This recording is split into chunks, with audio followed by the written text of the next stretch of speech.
The University of Colorado Boulder Office of Contracts and Grants presents Removing Funds from a Subrecipient. In this tutorial, we'll show you how to initiate a sub deobligation, determine what is required to deobligate a sub when they are stopping work, determine what is required to deobligate a sub when they are continuing work. The term sub deobligation means to remove funds from a subrecipient on a sponsored project. We'll use the term deobligation throughout this video.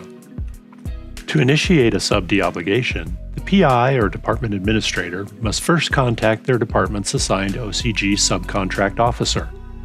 The OCG subcontract officer will then notify the subrecipient of CU's intention to deobligate their sponsored project funds. You can find your subcontract officer by going to the OCG website and clicking on the Directory tab. The OCG subcontract officer will coordinate with the OCG grant or contract officer to determine the level of sponsor approval required to deobligate funds from the subrecipient.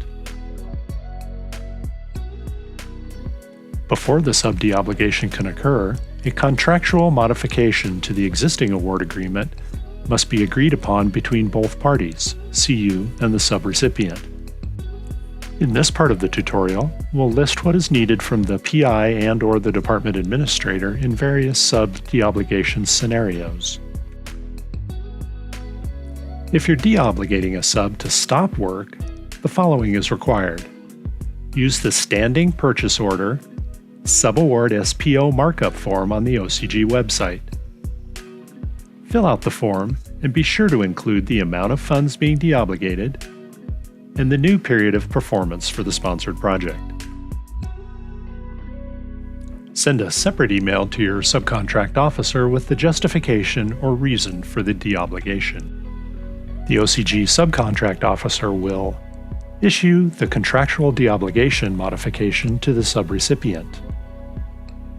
Once the modification has been agreed upon by both parties and is fully executed, the OCG subcontract officer will adjust the purchase order accordingly to remove the encumbrance.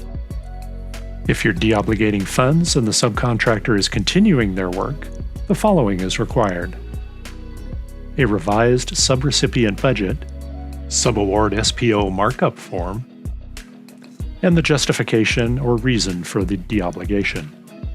Work with your OCG subcontract officer to determine whether the sponsor also requires the following documents: a revised subrecipient budget justification, or a revised subrecipient statement of work.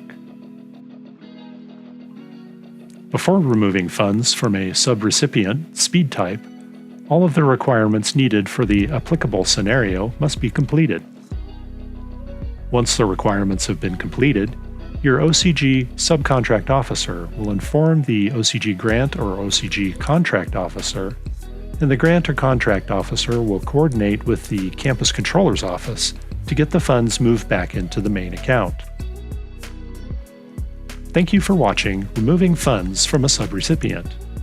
If you have any questions or comments about this video, please email ocgsubcontracts@colorado.edu.